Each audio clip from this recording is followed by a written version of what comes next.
Okay, hi everyone. Thank you for coming. The guest speaker we have Tanga Wanda and I myself Satoshi Date. This is affiliated by Roots of Being. I'm an artist living in London. This Roots of Being organization, it's for me is kind of social art, and me and Tanga and other guy Marcello, I'm doing this host and also this Roots of Being salon, which I created in Japan. It's online salon, and that's related to the Roots of Being. So this is the Roots of Being salon, and unfortunately, this is only in Japanese at the moment. You could see what is Roots of Being about. I feel that only art is still under the social system. I would like to think about a system and how we can change the society. In order to do that, core idea of Roots of Being is to look into ourselves, not to try to influence others outwardly, just to be myself and then concentrate on myself and be yourself. That will influence the others eventually. So that's the core concept. Yeah, so this is Tanga's project, and I myself help for logo and also characters that he uses for the project. This is an educational program. Tanga is going to explain about that too. We also meet in Aikido dojo, so we are very friends together and we respect each other, and we do project together as well. So yeah, I'm very happy to have him here. I pass on to Tanga. Tanga, you can talk about the Spirit Forge a little bit. Yeah, okay. Just briefly before we begin, can I ask anyone who's happy to just show your faces just quickly, and then you can go back. Wow, wonderful. It's 素晴らしい lovely で to す see ね。 everyone. Familiar faces, many unfamiliar faces. Yeah. So most people are Japanese. I don't speak any Japanese, but I can say hajimemashite and watashi wa Tanga desu and dozo yoroshiku.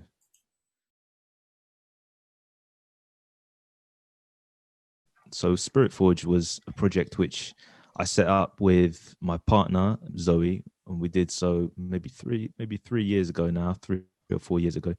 We're mainly working in schools, doing projects with young people, but also in the community with young adults and adults. Inspiration behind this project was to find a way to fill a gap in mainstream education. My education, I felt, was missing something important. Naturally, I looked to fill this gap to try and find what was missing in my education. I ended up in a number of places. One place was the dojo where I met Satoshi-san, where we practice traditional Japanese martial arts. It taught me, gave me a kind of education in my body.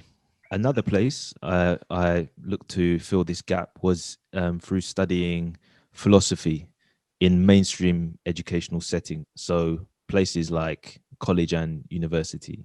And the last place that I ended up searching was through music. And I think through these three different avenues, I was able to provide myself with some kind of education that was not handed to me automatically by society.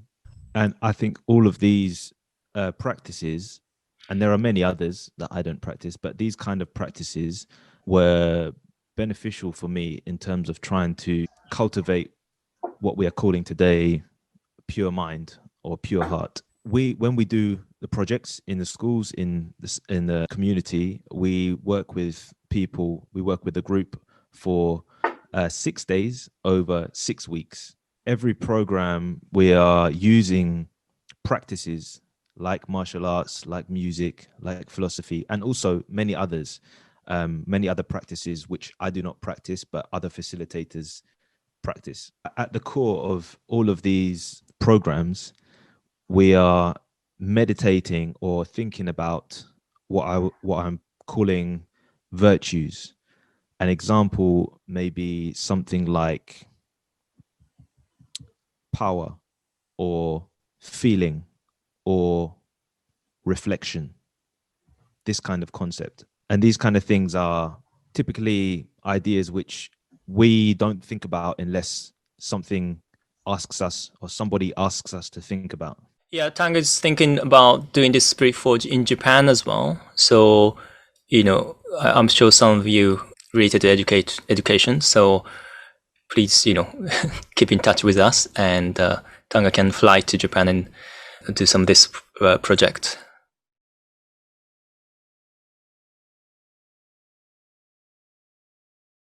Okay, Tanga. So I think I was actually puzzled that when you said that you are teaching philosophy even before the Spirit Forge, and I think not only Japanese people probably will be puzzled as well. You're teaching children philosophy. Is it difficult for children to understand? Because when you say philosophy, people think it's it's a very difficult thing, and how can children can learn? To learn about philosophy might be difficult. So to study the complex ideas of a very clever thinker, that can be difficult. There's a difference between teaching philosophy and to a young person and doing philosophy with a young person.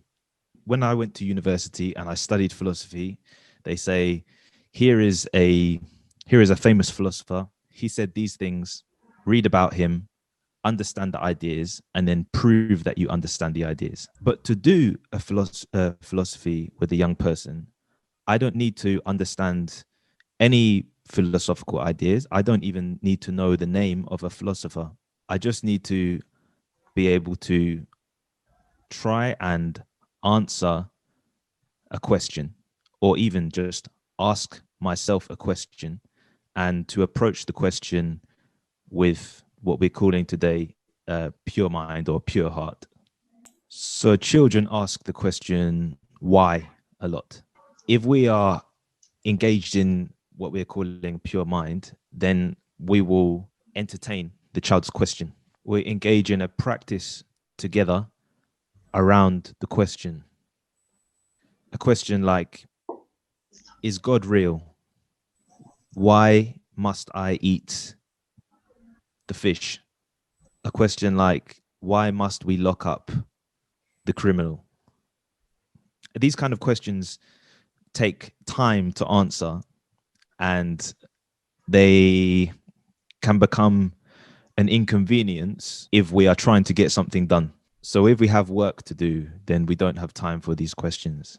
But these questions are vital to cultivate my mind and my heart. It's the difference between me figuring out what I think and you telling me what I must think. So this is the kind of philosophy I do with young people, asking them questions and helping them ask one another questions and creating a space for this kind of process to take place.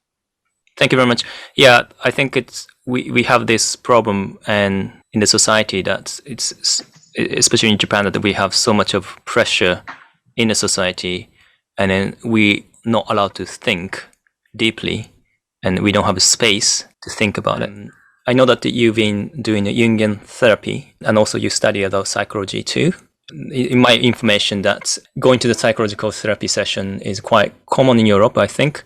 And there are many different sorts of therapy services in general hospital. I had from my EMDR therapist, is it one of the therapist friend in France, say that conversational therapy is more common than just giving loads of medicines for patients in hospital. In Japan, going to see the psychological therapist is not as common as in culture, and you also believe that therapy is healthy to anyone who do not think they have mental issues. So I wanted to add that connected to your teaching, receiving the therapy for yourself, and what will help for teaching children. I think all of us experience some kind of conditioning from young and into our adulthood. This conditioning, when it is painful and when we can't cope with the pain, we call this trauma. But when we can't cope with the pain, it creates a pattern, behavioral pattern. When it's painful, when it's difficult and we can't cope with the pain, it leaves a mark on us. When we can't cope with this pain, we try and deal with it in some way, but the way that we deal with it is going to be, let's say, subpar. It's not going to be optimal or optimum. It's not going to be the best way we can deal with it. For one person, one way of dealing with the pain may be drugs, but for another person, it may be working constantly. For another person, it might be drinking alcohol. And for the next person, it might be smoking cigarettes. And for the next person, it might be romantic partners. What's behind the behavior is a pattern. Something happens and I react like this. And these patterns are learned early on in childhood. Ultimately, they're ways of taking us away from ourselves and what we are feeling in our heart or in our mind. So part of what the work I'm doing with young people is to try and give them some tools to connect them to themselves. One of the things I'm doing with the young people is I'm trying to help them acquire techniques in order to be with themselves when they're experiencing pain, be with themselves when they're experiencing joy, when they're experiencing boredom. For me as an adult, another tool that I've found to help me in this process has been through therapy, to help me to be with my own pain, to be with my own feeling. Because if I can't be with myself and my own feeling, then I'm of no use to the young people or the people I'm working with. And the decisions I make and the actions I take will not be, let's say, pure. Let's ask everyone about the theme, pure mind. So what is pure mind for you? So maybe just a message, just click chat, and if you could write it down, even one word or one sentence, what is pure mind, 純粋な心 for you? I'm gonna put on whiteboard. After honest acceptance, free from any conditions, open-minded, to be in the present, mind-free from thought, being authentic, having a heart of the innocent child. Interesting. Actually, it's interesting to Japanese and English together, and you're doing a English lesson and then Japanese lesson at the same time. Okay, so we all have a pure mind, I believe, and when we are a child, and even after we grew up, pure mind, which is free, honest, believe things, whatever in front of them, but we protect to hide this as a modern society pressure or squander this. So Jung called persona or mask. We layers these masks, and I think adult people cannot even see themselves. And do you think the society abuse this vulnerable, pure-minded people? Then we ought to wear thicker mask. What can we do about this issue, and how can we get back our pure mind that we had in our childhood? So I thought about this, the words that we're using to talk about what it is that we're talking about. So when we speak about pure mind, already in between pure mind and Tomoko-san, can you say in Japanese pure mind again for me? 純粋な心. 純粋な心. Pure heart. Kokoro is heart. Yeah, exactly. The same. Pure heart, pure mind. In English, heart and mind is not the same. It's something very different. And there's a problem there because what we want to talk about is pure heart. If I want to purify my mind, but actually, I want to purify my heart. If I spend lots of time purifying my mind, I'm purifying the wrong thing. Even when we talk about pure mind, there's an implication that there must be such thing as an impure mind. I think that's wrong. I think if there is pure mind or a pure heart, whatever word you want to use, there cannot be an opposite. There's no impure mind or no impure heart. Acceptance, free from conditions, open mind, child mind. And the most obvious thing is fear. I like the idea of a childlike mind. A childlike mind. 2 days ago, we met to talk about this event before it took place. And I was looking in front of me at my bookshelf and I spotted this book. It's a book written by a Zen master to a sword master. His name is? Takuan Soho. In this book, anyway, he speaks about something called beginner's mind. And he talks about this. He gives an example. He says, when the beginner starts practicing with the sword and someone goes to strike the beginner, he will knock my sword away. And it will look ugly. It doesn't look nice, like this beautiful form. It doesn't look like that. It will look ugly, but he will defend himself. So he does what he needs to do. Then when he practices and he becomes more skilled, let's say he's an adult and he knows lots of techniques. When you go to hit him, he gets struck because too many things clouding his mind. So he cannot do what he needs to do. But then the master, beyond the adult is grown now. He's old age and he's a master swordsman. He reacts like the child with the skill of the adult. That doesn't mean that the adult swordsmanship was impure. And it doesn't mean that when we're adults or when we are in our whenever we are in a part of our life where we are experiencing psychological problem or emotional problem, it's wrong to think of it as an impure mind. It's not an impure mind, but it's part of the journey to mastery. One of the things that our society does not do, it does not support us through these periods of child, adult, elder. One of the reasons it doesn't support us is because it's inconvenient. It takes too much time. If I have to go to work and my son, he's 2 years old, if he's screaming and crying and upset, but I have to go to work, I can't do anything for him. He learns that his feelings are inconvenient. It's not my fault that I have to go to work. I need to feed him. But today in this society, in order to feed my son, I have to teach him that his feelings, his connection to himself is inconvenient. But he doesn't understand this. All he understands is he's feeling something, he's struggling, and his daddy leaves him. And what he learns in that experience is that his feelings, his emotional difficulty, his emotional struggle is a problem for his dad. Because I have things to do, right? I have things to do and he's crying and I don't have time. So this is the problem. This is the problem of society. No one has, and when I'm working in schools as well, yeah, it doesn't matter how much you can have the head teacher, all of the teachers, they really care. They care about the children, but the system that they're working in does not create the time and space to cultivate the pure heart of the child or to preserve the pure heart of the child. Some schools will invite me in to work with their children, but the reason they give is that if he comes in and works with them and he helps them out, maybe they will do better in their exams. But if the child with the emotional problem, yeah, if he or she can pass his exams and do great in the exams, then I don't need to worry about his emotional problem. And the same, I can apply the same situation to the story I gave about my son.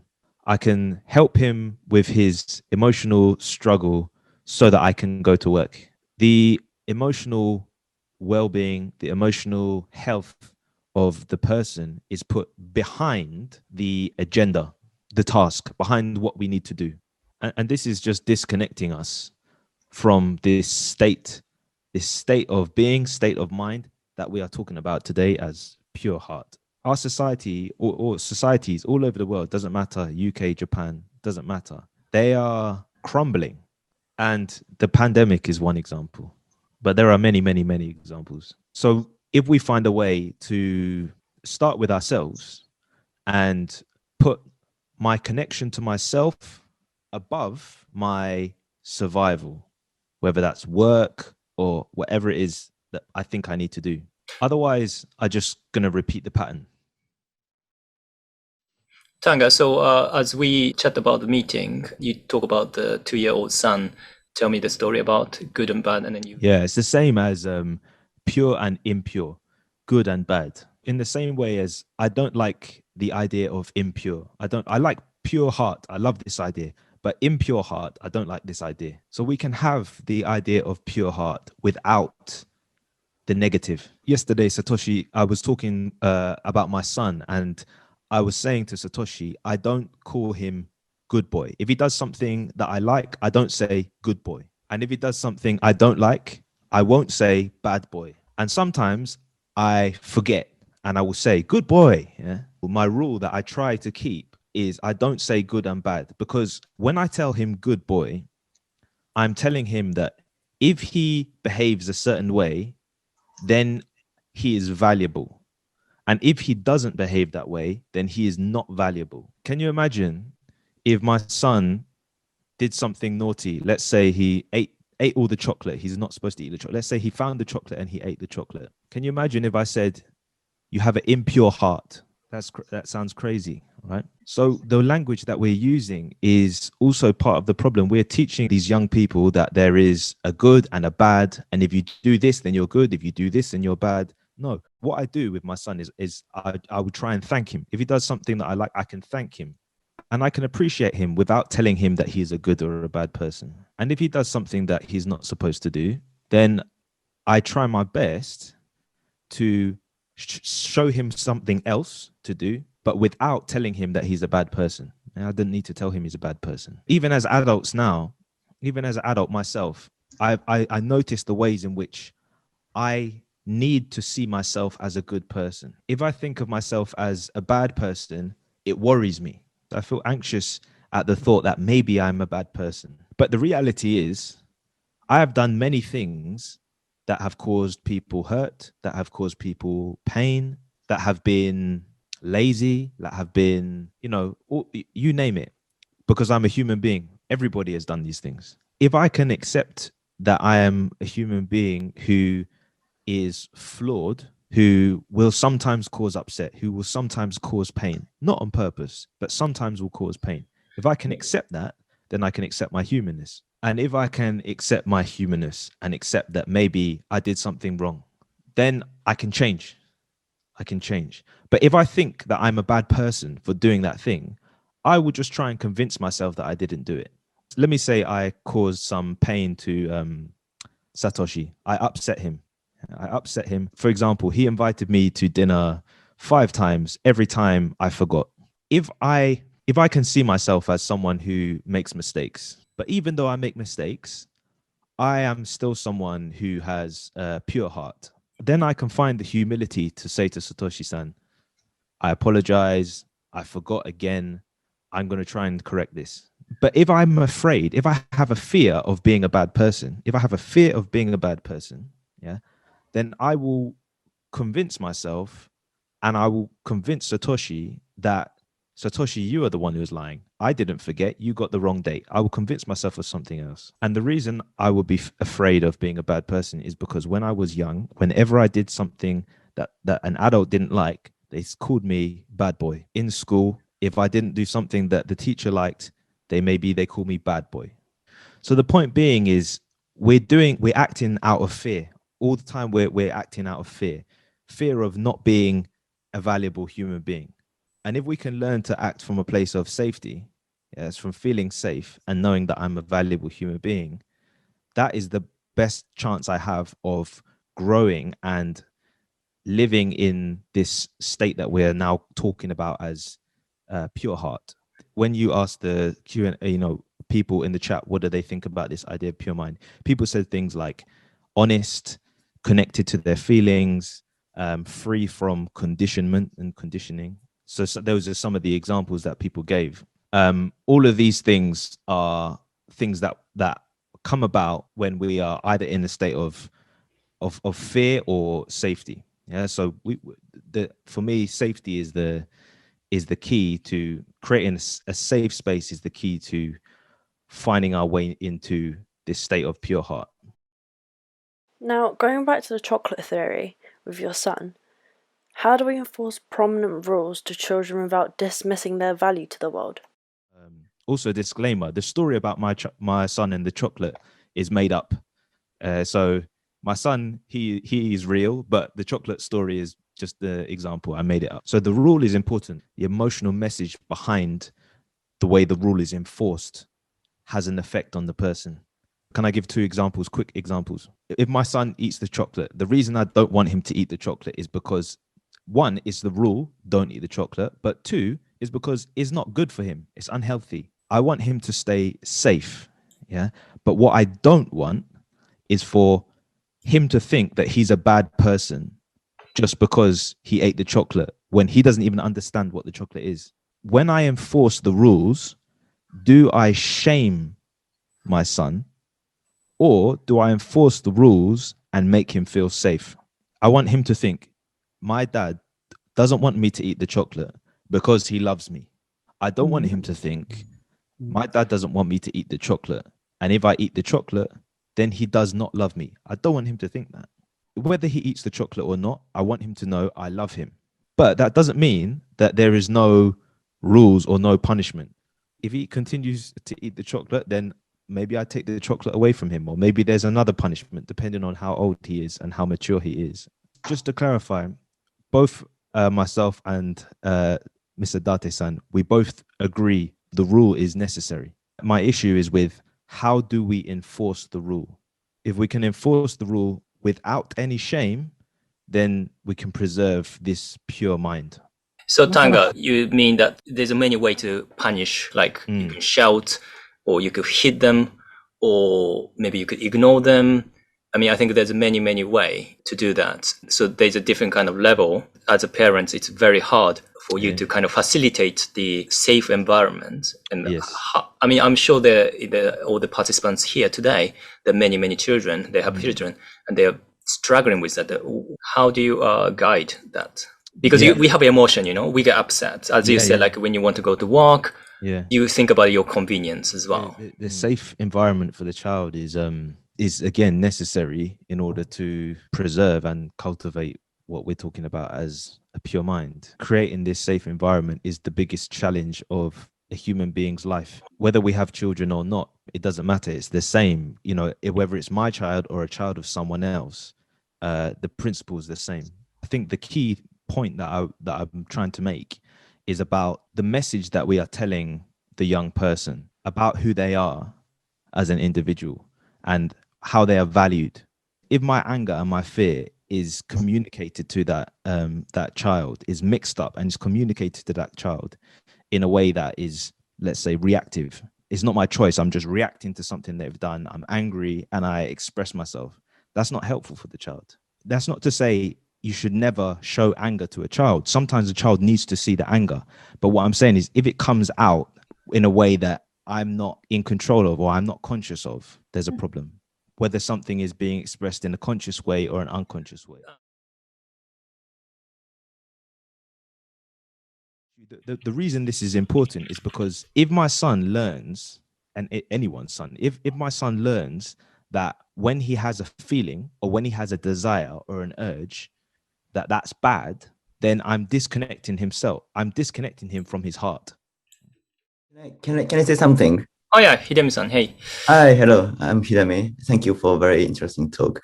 Yeah, this point, what you are talking about is very important, I think, to talk about today's society, because in the beginning of the society, actually society also thinking about the safetyness or health of people. That's why society are built up to make people more safe and being pure and being happy. Everybody who is belonging to the society understand why society set this rule, because it's to keep their safeness or their identity. But as you said, now today's society, it doesn't matter UK or Japan or the society is kind of corrupting. I feel the same.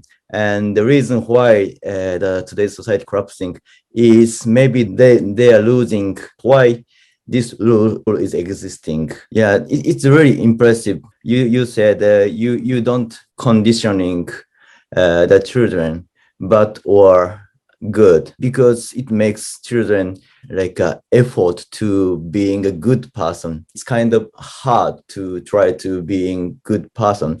Maybe some children just give up to being people and give up their life, give up their beautiful life. Yeah. So I really like your idea, not just saying good or bad, but just expressing thanks and just explaining why that's really important, and it's really can be reflected onto this society to make it better. Yes. Thank you, Hidemi-san. That your contribution made me think of some things as well. There was something else that Hidemi-san said. So the other thing was, of course, sometimes I make a mistake and I say good boy or bad boy to my son. Normally I don't think I say bad boy, but sometimes I will forget my own rule, because also I'm human, and I've been told good boy as I've been growing up. When we use the term punishment, it usually has negative connotations and a consciousness language. What do you personally think about this? Yeah, I think that's an interesting point. There's people who study criminology will look at the difference between punishment and rehabilitation. I don't know if you can rehabilitate everyone. I don't know if you can rehabilitate every criminal. Yeah. Even the idea of punishing someone. Yeah. If you could choose between punishment or rehabilitation, you would always choose rehabilitation. Right? Because to punish someone, again, is to inflict a kind of violence on them. If they're not going to change, then why punish them? If you can't change them and you're not going to punish them, then what do you do? Yeah, well, that's a good question. I don't have the answer for. And I wanted to add something. Punishment itself, I mean, we have all the language that is really control us as well. And I don't really believe in punishment at all. And I don't know what could be helpful for punishment. For example, in Japan, that we still have a death penalty as well. And then some people say that any kind of penalty will control the bad criminals. But I don't really believe in that, because if you don't have that, we're going crazy. I don't really believe that. What do you think about it? And all of these things are there to keep us safe, whether it's the punishment or the rehabilitation or the rules. They're all there to keep us safe. My point is, do our actions come from love or not? Because if they don't, they're not going to have the effect that we want.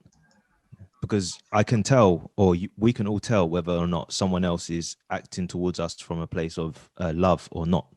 Yeah, I know the difference between a rule that is set for me because somebody loves me, or a rule that is set for me because, of some other reason, because maybe to benefit somebody else or something like that. But the punishment that we have from the nation-wise, like, for example, if you steal something, then you get a punishment. And I don't know, they have love, based on this rule. We cannot really tell that if it's kind of social rule and not coming from love. It's hard to tell on the societal scale. It's hard to say, is this rule there to protect me, or is this rule there to protect someone powerful? But on the personal level, in the interpersonal level, you can tell, I can tell in my heart, I know if someone's actions towards me are coming from a place of love. And on the interpersonal level is the place where we can cultivate this space to feel safe, to feel vulnerable, to find a way to connect with our feelings, what we're talking about as pure heart, pure mind. This is the place to start, and this is the place that we can affect, actually. We can't change the large structures of society, but if we change our interpersonal space, if enough people do that, then the structures will change themselves.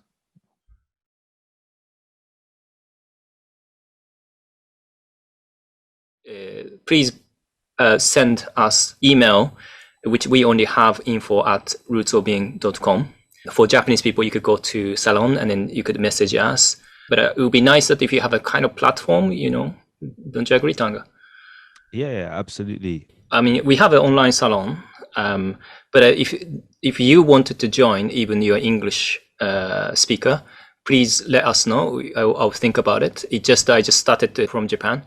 So online salon is, as Tanga said, I'm creating this safe space that you could express whatever, and we're not judging, we're not telling what to do or anything. I'm art-based, but if you do drawing or if you do some expression, I'm not going to tell you what to do.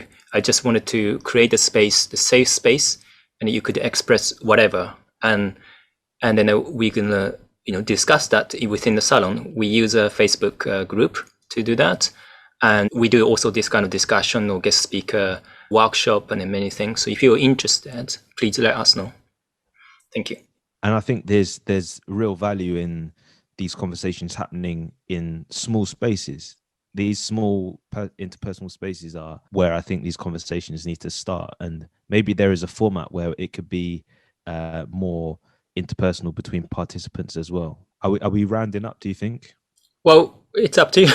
Yeah, I think the conversation spanned across a number of places. I think there's lots of also really interesting comments in the chat, but I think I'm happy to finish there if you're happy to do so. I've really enjoyed being here and speaking to you. It's a great privilege to connect to so many people on the other side of the world. And please, anyone who's interested, have a look at our work in Spirit Forge. And if you'd like to make contact or start a conversation about that, also feel free. Other than that, yeah, just thank you very much for hosting me. And yeah, I look forward to seeing or speaking to you somehow soon. I say mata ne and arigatou gozaimasu. ありがとうございます。またね。 Thank you for joining us. See you. Thank you so much for your very interesting talk. It's really nice. Yeah, thank you so much, Tanga. It's been really interesting and useful.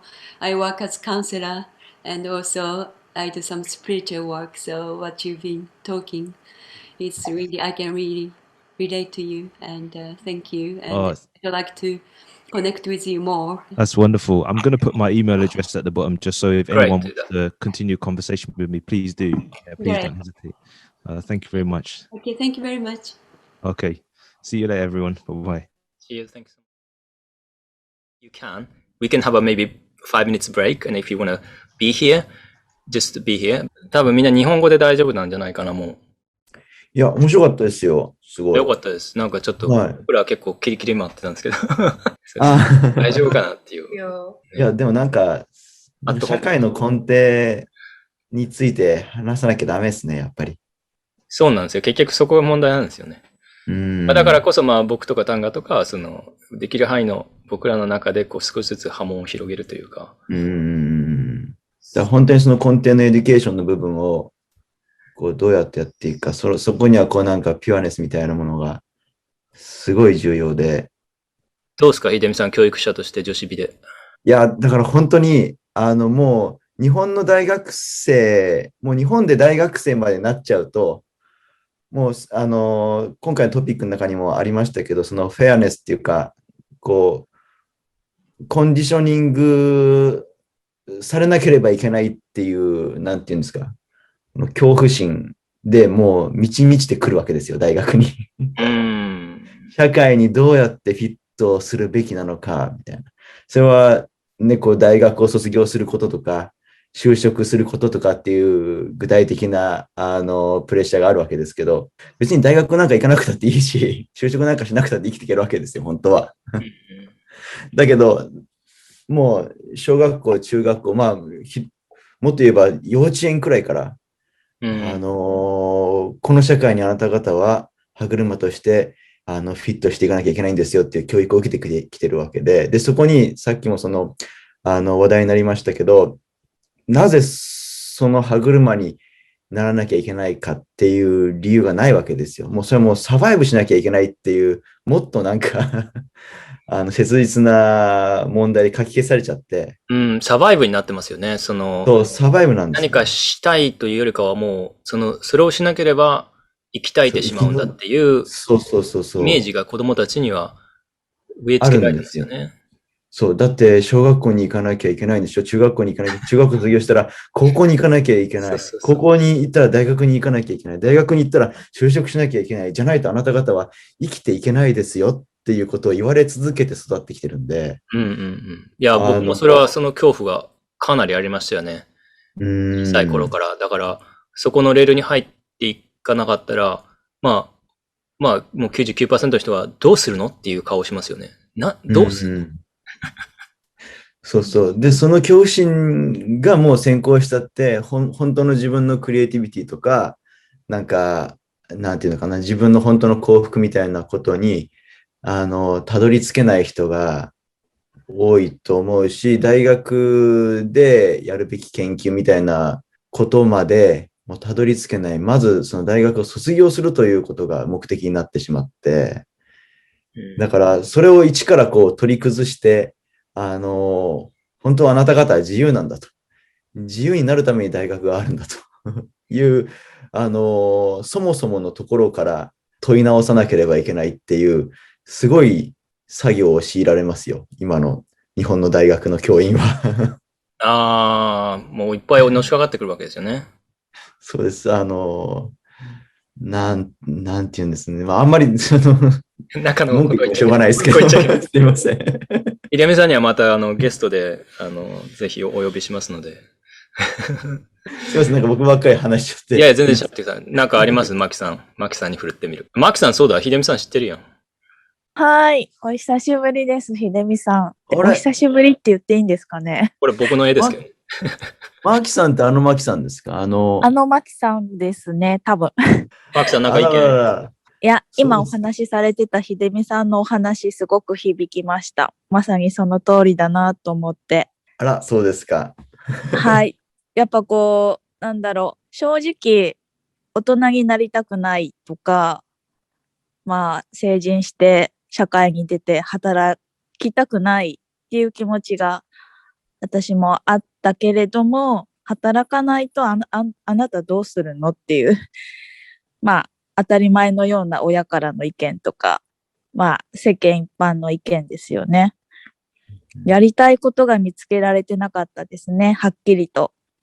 だけど、何か見つけて、何かしなきゃいけない、働かなきゃいけないっていう、なんだろう、プレッシャーというか、社会に出るの嫌だなっていう気持ちがすごくありましたね。いや、そうですよね。なんか別になんか見つけなくたっていいんですけどね。毎日気分よく生きてさえいければ、それでいいと思うんですけど、でも、もちろん何かこう成し遂げるべきことを見つけることが、まあ、そもそも成し遂げるべきことを見つけられる人なんて、そうそういないですよ。でも、運よく成し遂げるべきことを見つけて、その上それを成し遂げる環境がある人っていうのはすごい幸せで、それに向けて何かそういったこうアチューメントがあって、そこに向かってこう突き進むことが幸福で、その人にとって幸福であれば、それはいいことだし、別にそういうことがなくたって、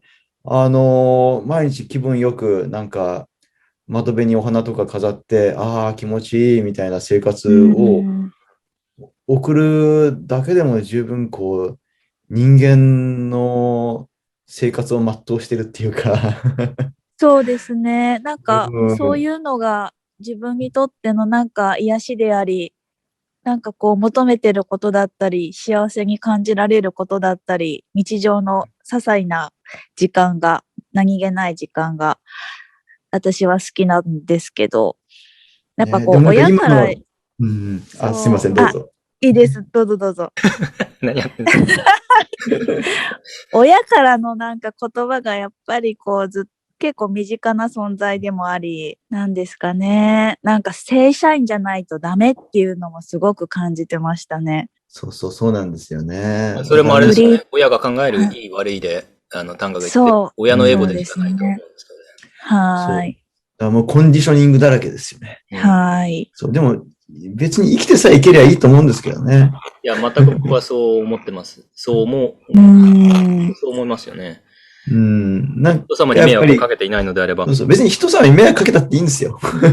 迷惑かけ合うために社会ってのがあるわけですから。でもその場合、なんだろうな。まあ、ルールの話に戻りますけど、例えば殺人だとか。もちろんそういうね。でもそこもでも一応大きなルールではありますよね。いい悪いが出てきちゃう中のそうですね。迷惑というか。まあ、その辺の、だから履き違いができないように、丹賀が言ったように、大人であり子供であるっていう状態が理想ですよね。本当に。いや、ソードマスターの話は良かったですね。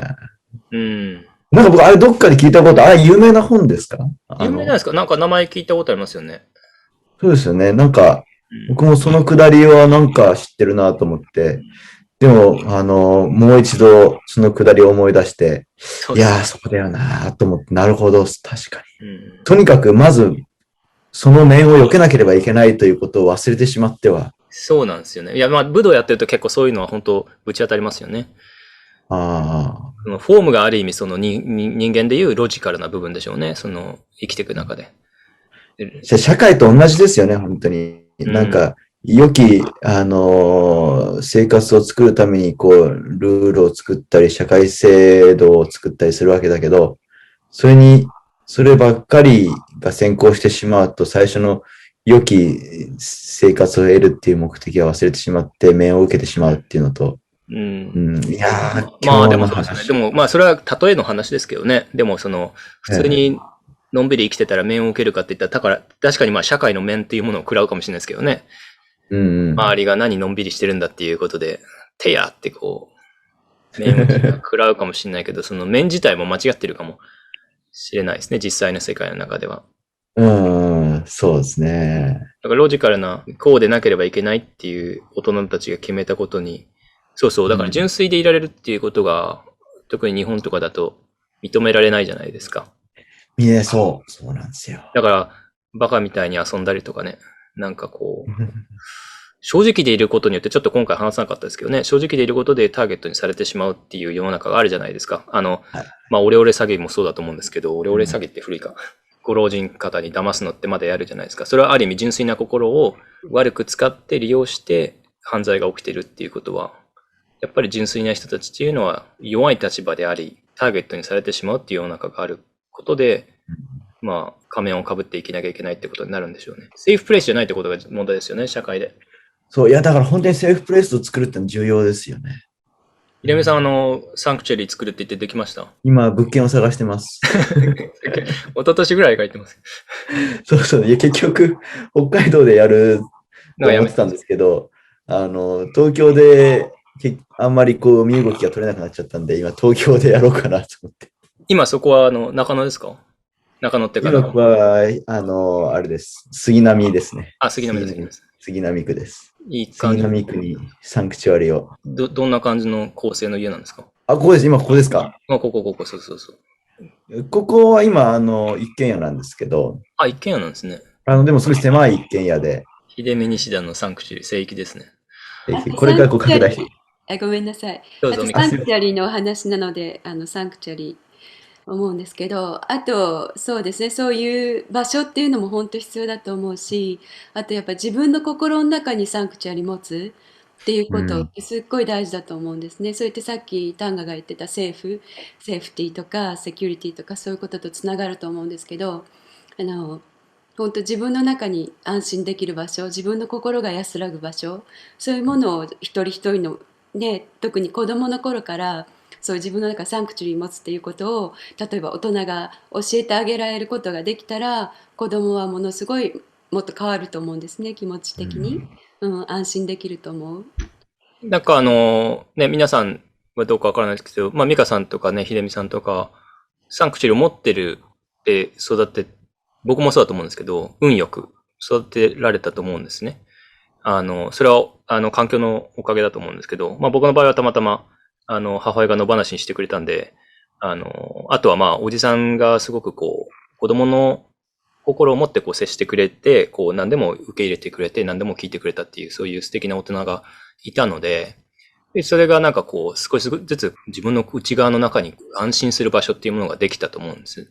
そういう余裕がまあ僕にはあったからこそ、今、そういうものを伝えられる側でもあるし、安心された聖域の中でこう語れるっていうか生きてられるっていうことができたと思うんですけど、なんかこうその空洞を埋められてる子供たちがいっぱいいるんじゃないかなと思うんですよね。それはだからやっぱ子供の頃からしないとなかなか難しいですよね。大人になってからこうそれを広げるっていうのは。大人になってからやっぱり私とかの仕事でもするけど、やっぱインナーチャイルドの癒し、誰にでもこう傷ついたインナーチャイルドが私たちの中にいて、でその自分の中のインナーチャイルドの癒しのワークってすっごい大事なワークで、私も結構よくやるんですけど、そうですね、本当ちっちゃい頃からさっきのタンガの話のようにコンディショニング、いろんなことたった一言の親の一言の言葉でさえ、先生の一言の言葉でさえすっごいトラウマになって、大人になって思い出しても恥ずかしく感じたりとか、胸キュンってして痛くなっちゃったりとか、もうそういうことってたくさんありますよね。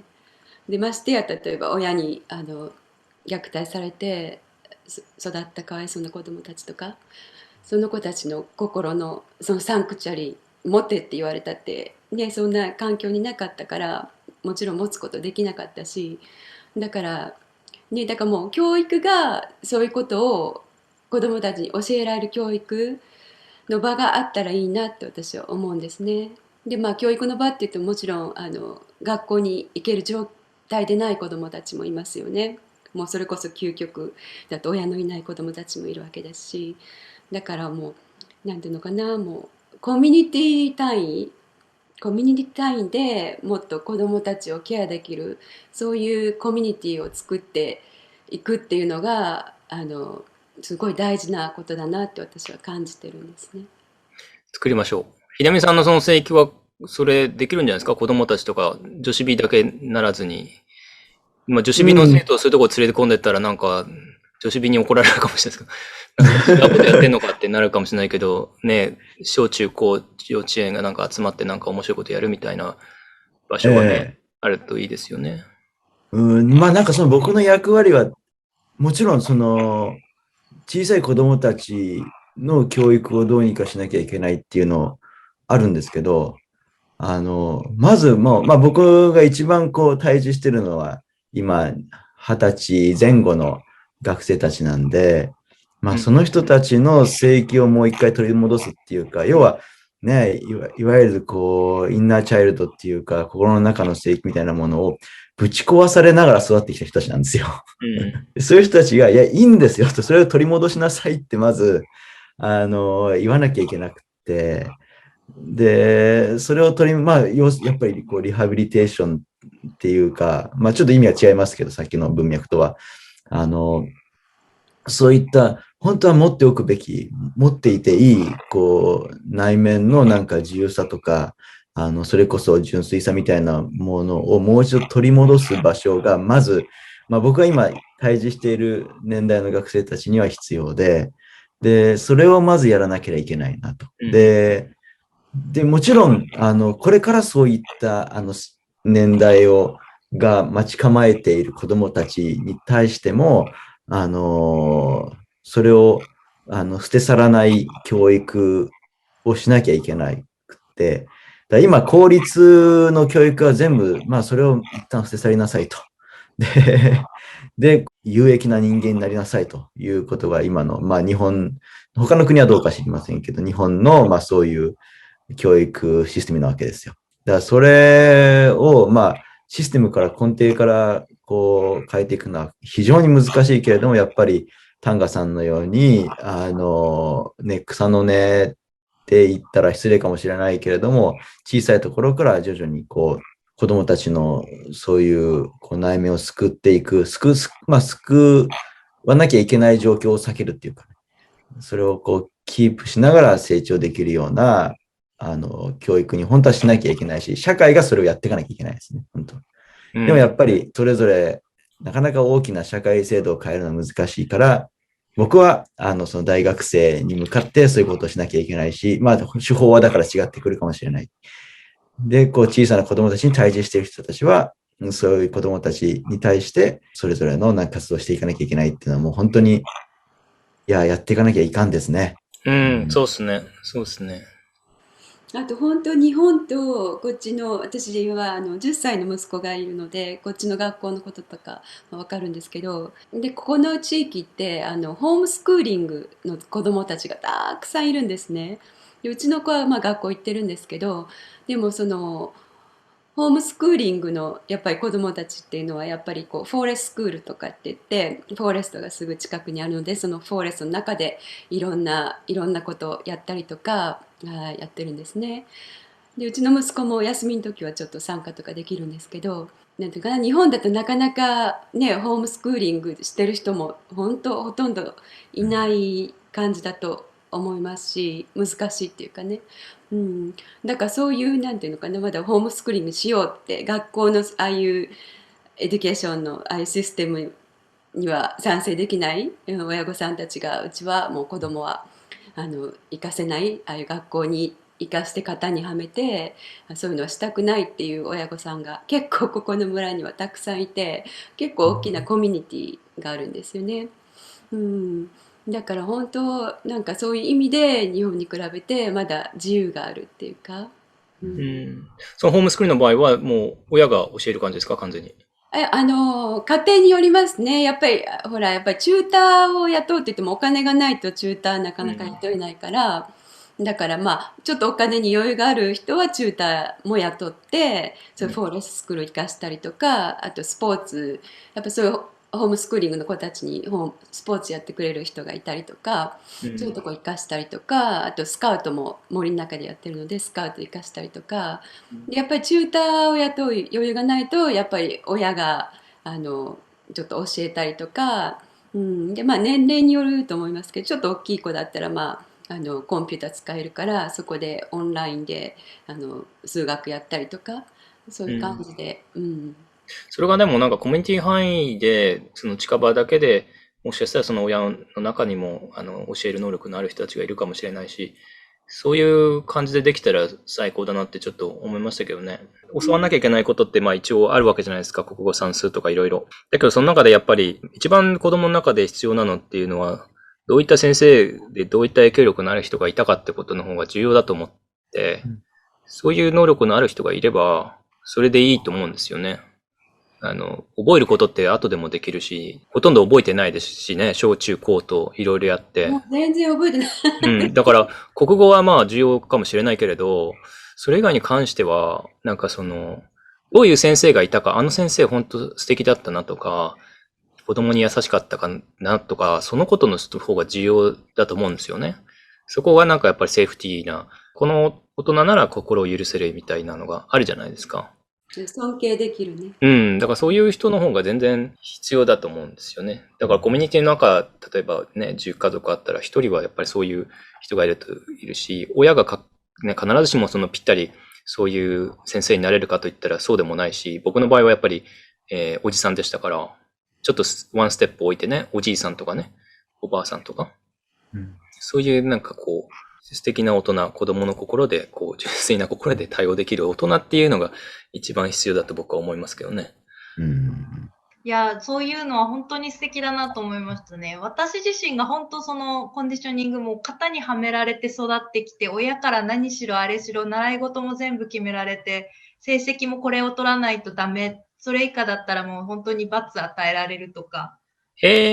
もう本当にそういう感じだったので、で、大学で親元を離れてからやっと一人暮らしだったので自由に生きれるようになった。そこからもう、なので、そういうふうに親と離れることができたっていうので、私自身は、ホームスクーリングでしたっけ？それがすごい羨ましい。親がいい親であれば、子供にとってもっとなんですかね、自由で自分の型にはめない親だったら、すごいいい環境だなと思いましたね。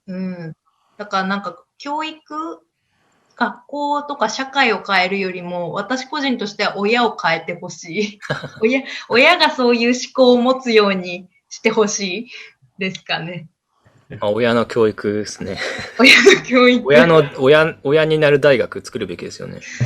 そういう話は秀美さんと前もしたかもしれないけど。親の教育大事だと思います。私、本当ね、自分が親になってすっごい、思うことたくさんあるんですね。本当にあるんですけど、もう話しきれないほどあるんですけど、本当親って私もう親業って呼んでいいくらい業だなって思ってるんですね。もう業の世界。本当に。で、親は親業が必要だと思います。親業って言ってもなんていうのかな。だからどのように親業ができるか、どうしたらその親業を自分でこなしていけるかっていうか、本当にもう学びだらけの世界ですね、親になるって。で、親になったことでもちろん自分の親のことがもっとよく見えるようになったし、自分が親になったことで自分のインナーチャイルドの傷ももっと見えてきたし、本当に、自分の子供が私の師でもあるわけで、師匠とかですね。そうですそうです、いろんなことを気づかされてる。で、常に子供って常にやっぱり変化していく生き物なので、親も変化していかないと、親が同じ凝り固まった考えで育てようとしちゃうとね子供にやっぱりそういう影響を与えてしまいますよね。だから親がいつも私も変化しなきゃなって、でも私もまだまだ至らないので変化できないところがいっぱいあるんですけど、毎日学んでますね本当に。だから本当親のなんていうかな、親もサポートが必要だと思うんですね。だって親自体、親になるって簡単なことじゃ本当ないので、特にシングルなね、シングルマザーとかシングルファーダーの人はもっと大変だったと私は思うんですけど、とか本当大変だと思うし、だから親がね、親としての、癒しや学びの場っていうのもすごい大事だと思います。まあそういうのがなされない前に子供をね、なんかまあ本当生産的になっちゃってますよね。子供を産む育てるっていうことが。本当は、やっぱり親もやっぱりその社会の中で育ってきて、親になるわけで、やっぱり教育の段階で、多分自分の枠に縛り付けたい親っていうのは、結局自分も縛り付けられてきたんだと思うんですよ。やっぱり多分そのサイクルになっちゃってて、それをやっぱり解きほぐしてあげないことには、まあ同じことが繰り返されるんですよね。だからもう頑張って、できるところから、サトシさん、僕ですか？やっていくしかないですよ。まあ僕が一番近いことでやったら沖縄のね、孤児院っていうか、ね、ケアホームで、まあ1年に1回ですけど、すると。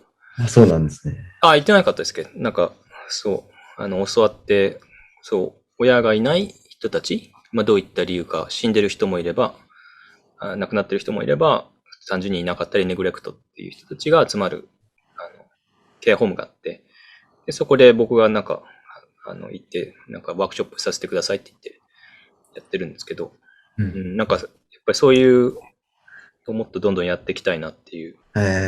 そんなことされてるんですね。でもまあ、だから近場でね、ロンドンでやるべきなんですけどね、日本でやってもね、遠いんで。サトシさん、ちょっと、そろそろ、はい。ちょっと明日が早いもんで。なんだ。大変ですね。これで失礼しようかなと思います。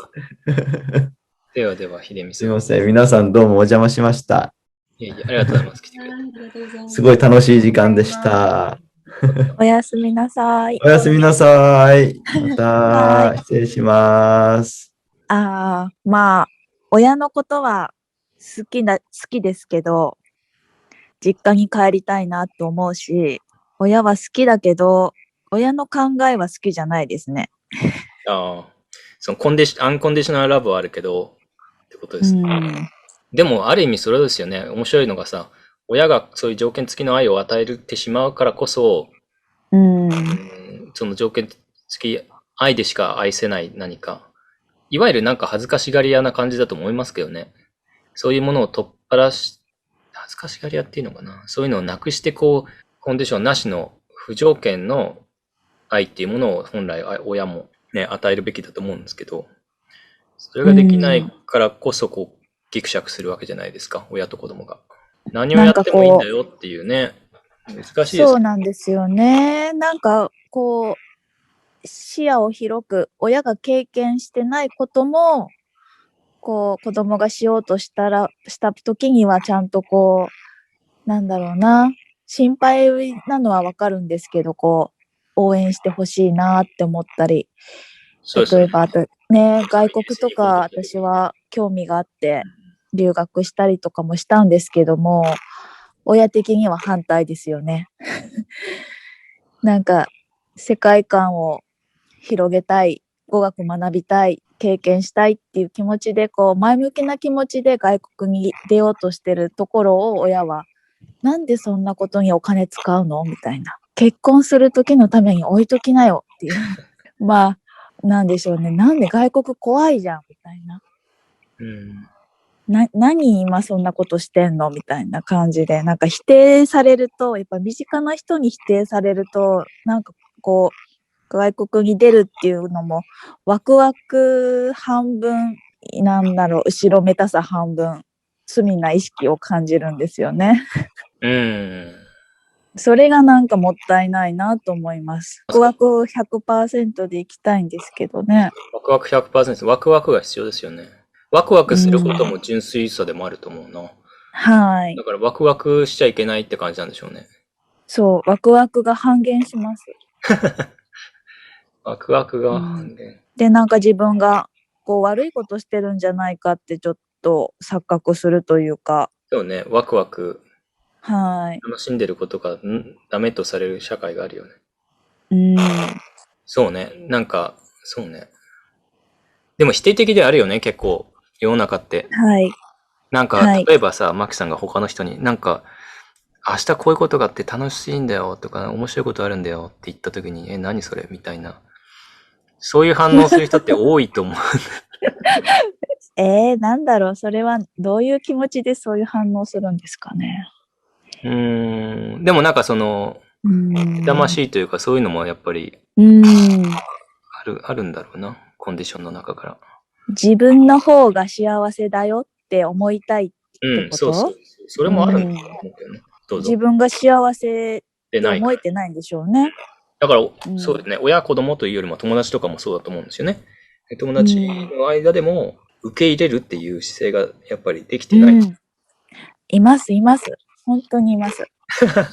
なんですかね、子供の頃、私さっき言ったんですけど、なんか、できなかったこと、やりたかったけど、親に反対されてできなかったことを、この自由になってから一気にいろいろ挑戦してるみたいな感じのところはありますよね。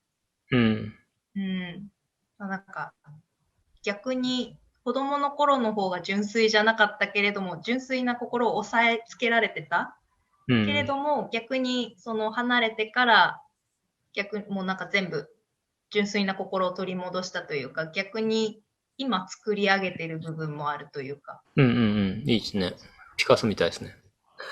そうなんです。ピカソってそんな人だったっけ？いや、ピカソはだから子供の頃に父親がそのピカソの才能にこう気づいてもう彼に教えることしかに専念したんですよね。だから子供の時の絵っていうものを描けなかったんですよ。アカデミックなものばかり描かされて。だから彼はすごい能力を持ってたけど、最後の方ね、キュビズムもそうですけど、子供っぽい絵を描き始めたのはそういうことなんですよ。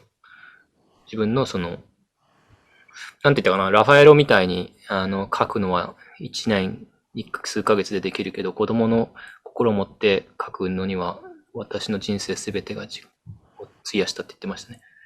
すごい。自分の純粋な心を一生涯かけて一枚の絵に描いたみたいな感じですね。すごい。だからそれだけ難しいっていうことでもあると思うんですよね。なんか純粋な心で思うんですけど、私たち生まれてきた時ってどんな赤ちゃんもそうですけど、なんかそんな汚れてドロドロのそんな心を持って生まれてるね赤ちゃんなんていないし、純粋な心っていうのはもう本当そういうエネルギーで心の中にずっとあると思うんですね。でもいろんなコンディショニングでこうやって色をやってこうやって隠されちゃって自分でもこの真ん中にあるこの純粋な心があったとして見えなくなっちゃう。いろんなレイヤーができちゃって見えなくなっちゃう。でも純粋な種みたいな、そういう心の種みたいなのは誰でも持ってると思うんですね。だからやっぱりそれもある意味種みたいなものでやっぱり育んでいくっていうのもすごい大事だと私は思ってるんです。だからね、純粋な心は消えることはないし、どんななんかことがあっても心の中には常にある。ただやっぱ見えなくなっちゃったり重たくなっちゃったりいろいろして自分でも気づけない、それをなんていうかな、発見していくっていうか、自分の中のその純粋な心、その心の種みたいなもので、いろんな自分のそのワクワクすることだのね、何でもやりたいことだの見つけてやっていったりとか、いろんな人との関わりの愛の中でいろんなことを学んでいって、でこう大きくなっていくかっていう感じだと思うんですね。まあなんか魂みたいなもんですよね。どんなにことがあってもなくならないものっていうか。